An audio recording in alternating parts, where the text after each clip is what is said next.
So, we've got about kind of 30, 40 minutes now to have a conversation. And I'm going to open the floor up really for anybody. First of all, just to give either some immediate responses or actually ask some questions. There is a mic here, and I'm quite happy to run up and down the stairs. So, who would like to start? Anybody who'd like to make some comments first? Please don't turn me to Cilla Black, because I will do that. What's the name? Where'd you come from? And I will kind of get straight up there. So, I mean, okay. Of course, we'd have to be right at the very back. Sorry. It's all right, get fit now. So Yeah. Do say your name. All right. My name's Jeff Heath. I'm from Keele University. I'm also associated with what's known as the Financial Inclusion Group, which is an optimistic name because it's about financial exclusion, really. My immediate response to what I've seen is to think that there's a paradox here, in the sense that we probably all have doubts about the value of the marketplace, the encouragement of people to buy things they don't need, to pay more for something just because it's got a design and label on it and so on. But at the same time, we would be concerned about those people who are excluded from the marketplace because they're disadvantaged, probably financially. Their only way to get into the market is through things like payday loans or Bright House type operations that actually cost them more than the rest of us who do have access to mainstream credit and so on. So, just to get the conversation started, really, I make that contribution that there seems to be a kind of paradox at the heart of this discussion, really. Do we want to help people to get better access to the market, or are we worried about the values that they imbibe when they get into the market? So does anybody want to kind of give a response to that, or does that provoke any thoughts?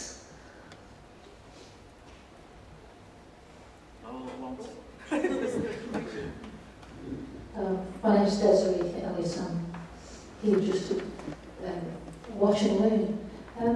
I found it quite interesting that you didn't mention Michael Duggan being shot until quite a way through the performance.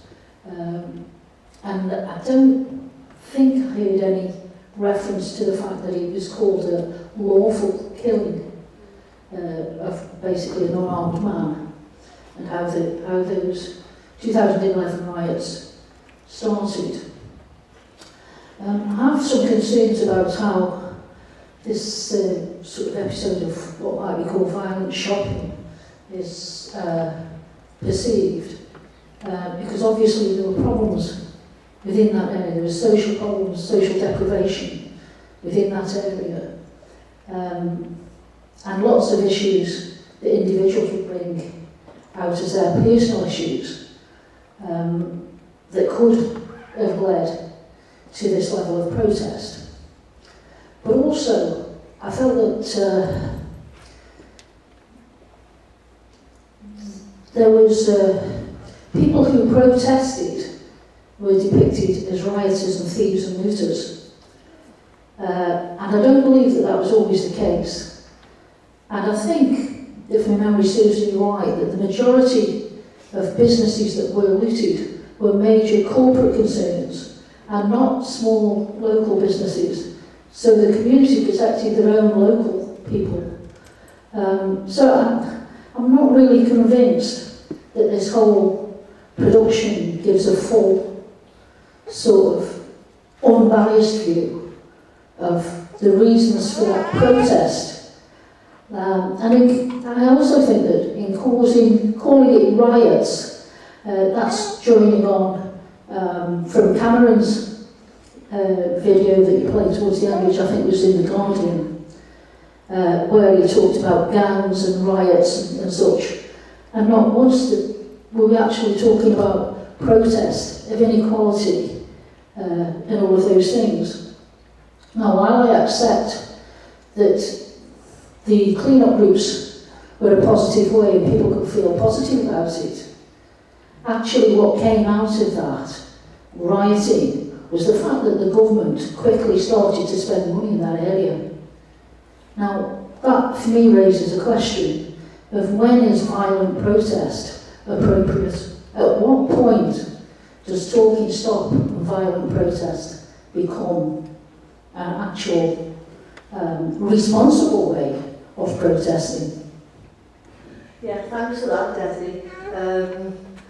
Just to make it clear, I think Dan's going to do a response, but anything that we put, so we'll go to Dan first, anything that we put on this stage is not stuff that it's not our interpretation, it's actually showing the stuff that was already out there.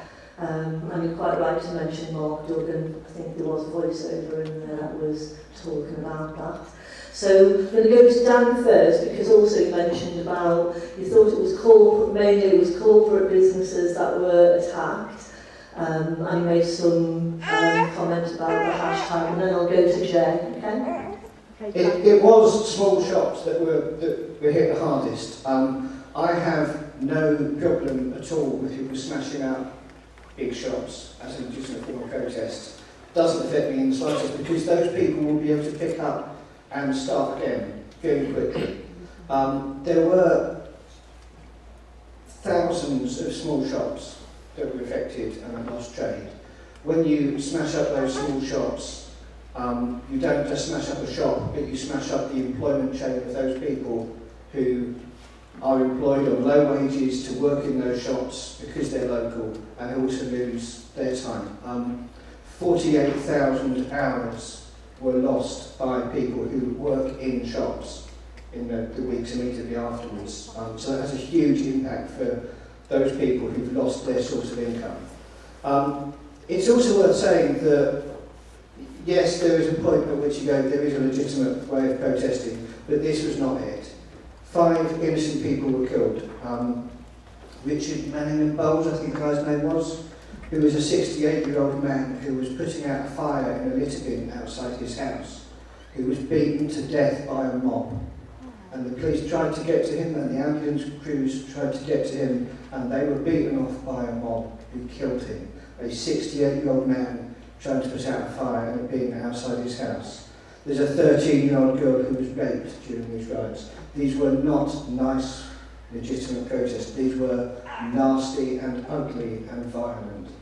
And the Duggan family distanced themselves from a lot of this, and they have a right to legitimate protest, but this was not that legitimate protest. Okay, Jay. Hi, I'm Jay. I was born and grew up in Hackney, and Hackney itself has changed over the years from when I was growing up in Hackney to what it is now. To purchase a property, a flat in Hackney nowadays, you're looking in excess of £300,000 for a one-bedroom flat in Hackney. Most people that grew up in Hackney can't afford to live there anymore. You're getting people moving in because it's so near to Liverpool Street. They're moving in to get to commute to the city to work. And people that grew up there and who were born in Hackney can no longer afford to live there. The ones who are left there are left struggling to survive, struggling to pay their bills, struggling to eat. And there are areas in Hackney that are high levels of deprivation. There's been several years of regeneration in Hackney to try to develop the town. The road that I grew up on was called Murder Mile, and someone is shot there every 2 weeks. They're shot, they're stabbed, and that is the reality of growing up in Hackney. The riots themselves were attacking local shops. My little brother and his friends had to stand outside of our local shop to stop people from breaking into it. They stood there with the shop owner, stopping people from trying to break down and break into this guy's shop. The depiction of the actual riots themselves. Now, there was a previous riot in Tottenham with a lady getting attacked, having a heart attack when her door was kicked in by the police, and that was an actual riot. That was a riot where people were protesting what happened to this lady. This riot was about people taking what they wanted. They were having, in fact, they found an opportunity, and the opportunity was for them to go out and get what they wanted. And the main reality for this, for me, is there's a question. Like we keep hearing about the skills shortage in this country, and the need for there to be more skills. There's not enough skills, not enough skilled workforce. But is that a question that we need to be thinking about? Are our children coming out of school with the right skills to get them ready to go into the workplace and generate an income that they can survive on? And I think that's the question we should be looking at, is the right is one thing, but what can we do to prevent this from happening again? That's the question. Okay, so I've got 2 microphones now.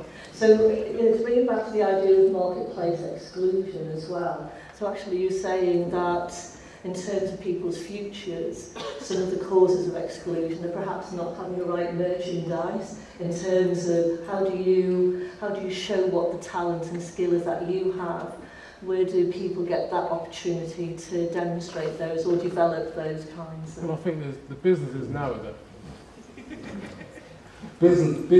any business nowadays has an opportunity to upskill their staff. It's whether or not they want to take that opportunity. There are avenues out there now where we can upskill, but most of the time, because of the bottom line, it's not feasible to do that. At the end of the day, you look out for the staff that you have, and the staff that you have, you roll along with it. But those staff that you already have, you can upskill them by training them, by uptraining them. And then by doing that, you can improve your bottom line. But more importantly, those individuals can then earn more, which means they can then have more access or better access to the marketplace. I think you raised, almost in passing, something that for me feels absolutely key to the problems we have in this country right now. You mentioned the price of a flat in Hackney. I mentioned at the start that I moved from Worthing to Margate a couple of years ago. The reason I moved, in part, was because my landlord was selling the house that I rented. We were paying £800 a month rent, and to rent a similar sized house, because Worthing is now a desirable suburb of Brighton, to rent a similar sized house would cost us £1,200 a month. And actually, one of the things that is most broken, I think, in Britain at the moment is the cost of property. And the fact that housing hasn't become something that you have to live in, but it's become something you buy to invest in, that you expect a return on your house. And that is a huge and very fundamental inequality, and I think is at the core of a huge number of problems that we're seeing. It is that housing has become another thing which we buy and sell, rather than have to actually live in and make a home in. Can I just ask you something? Yep. So, like, you know how...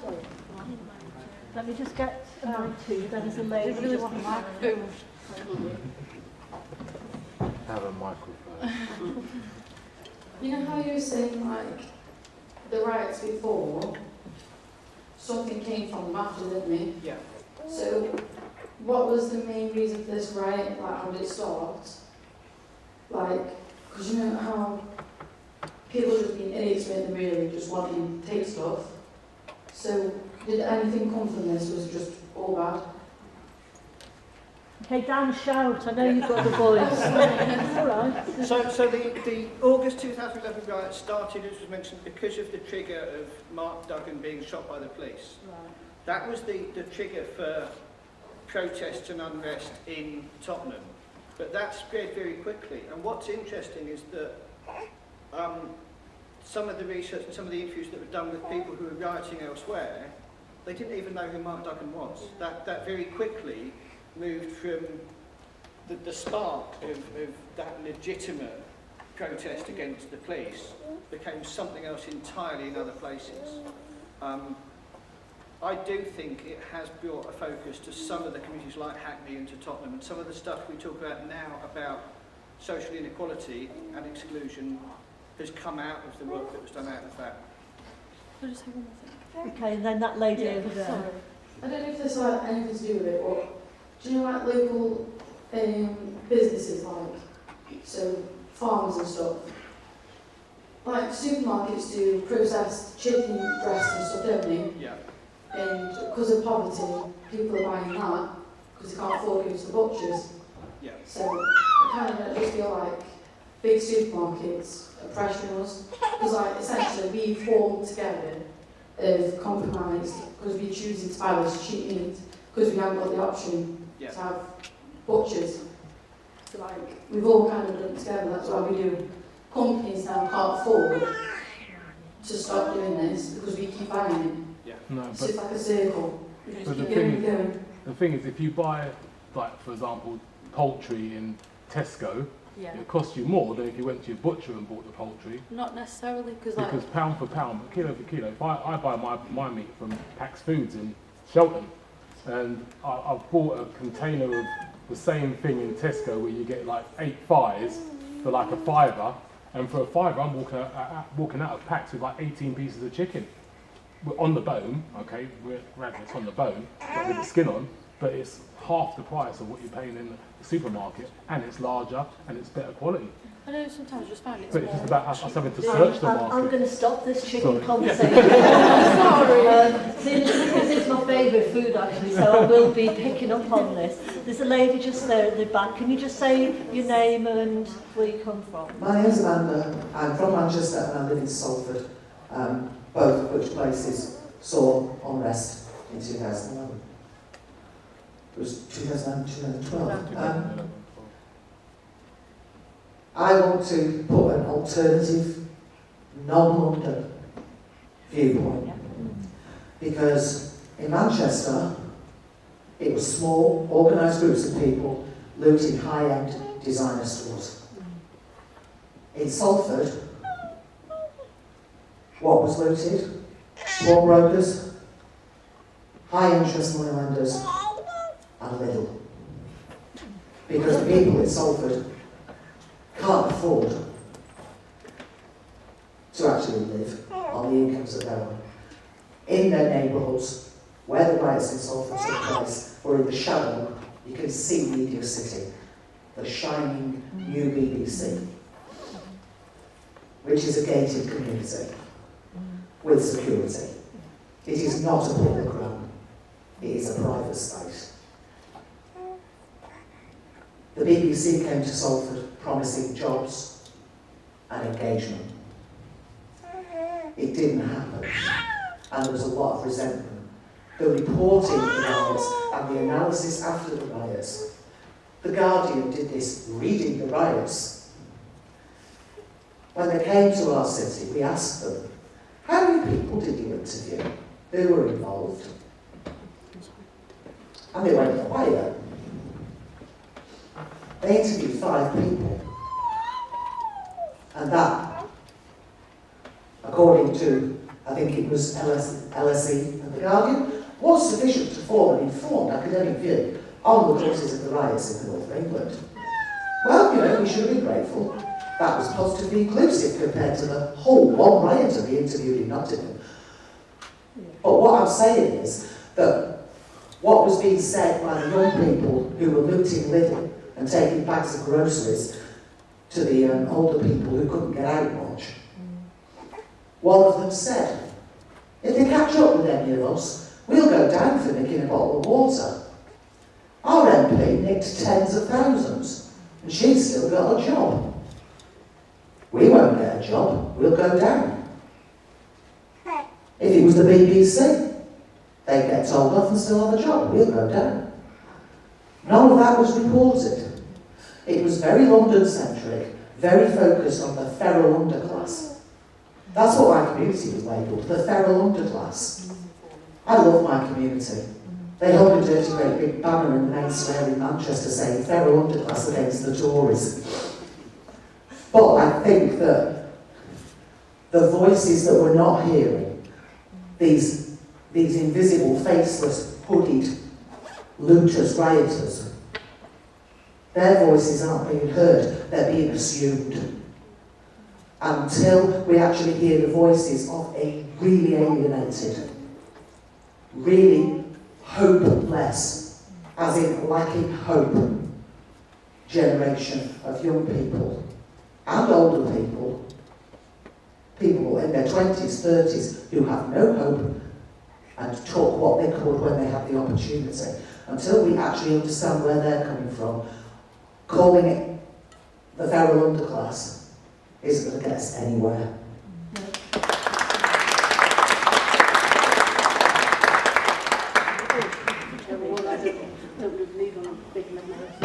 Hello, my name's Jane. Manchester, I've been there. They've just, I'll get the footballers' names wrong because I don't do football, but 2 footballers only been Neville and Giggs. Yes, and they've just let people stop in their house, building, whatever.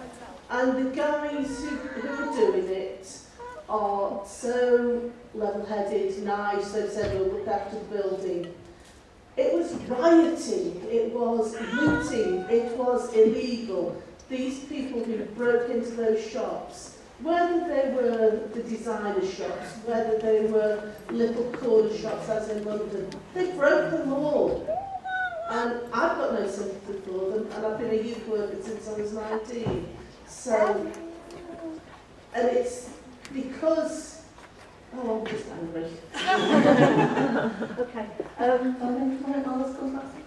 I see. It's hog and mic time now. I have to get this back. Yeah. So let me just say 2 things. I'm going to ask, let that makes me sound like I'm a right control freak. So if you'd like to make a comment, and I know this young man here, we do have to clear the theatre, but we can go into the place where you had your lunch and we can continue this conversation, because I think there are really important comments here. Margaret, just before you say, can you hold those labels up for us? Because I think some of the points that you were just making from the Salford community, we were really shocked when we looked at some of the occupations, if you like, of people who were charged with things like looting, burglary, rioting, whatever it is. Because I think that labelling of feral underclass is not a very helpful way of kind of describing an entire community. Mm-hmm. Really briefly, worth mentioning, one of the people charged was the son of a millionaire city banker. Okay, there you go. So Margaret, and then this young man over here, and then if you wouldn't mind coming back, people who want to stay and join the conversation, we will go up into the bar area, and then we can carry on having this conversation. Okay then, Margaret.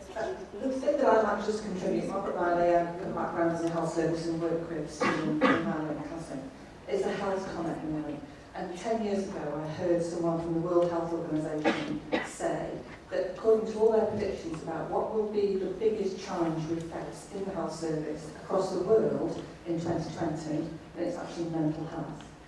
It's not a communicable disease, it's not all the things that we are fighting through research to tackle. It's actually, for me, the story that's being told here is the impact, both from all angles. And actually, you don't often hear the impact and what are we trying to do about it from a mental health perspective. So I think it's a ticking time bomb in more ways than one. All right. So would you like to introduce yourself and... I'm Dan from the YMCA in Hanley, and so are these two. Just want to say first, thank you for inviting us, and thank you Pip for coming in and interviewing us. It was fun, and it was really, really good, so thank you for everything. I think we have a programme which is YMCA called Uprising, and it's teaching young people to use their voice for social change. And I don't know about anybody else, but I think the main thing that I got from this, especially when we talk about the hashtag, is that, because I have people every week, we have a forum where we all sit and we discuss things that are bothering us in our lives and stuff. And I tell people, like, if it's a problem with government benefits, the Department of Work and Pensions, use your voice together, because if there's one person talking, no one's going to listen. If you all band together and shout at the same time, people listen. So I think it's interesting because I tell people, band together, shout and use your voice. So use hashtags, write letters to your MPs and stuff. And good change can come from that. I just think it's really interesting how people have been using the social change to hashtags and negatives come from it. So I just found that quite interesting. So I think it's just, moral of the story is people need to realise if you all use your voice together, change can happen, whether it is amazing or whether it is really detrimental like this, I think. So. Okay, thanks Dan. I think that's a really good place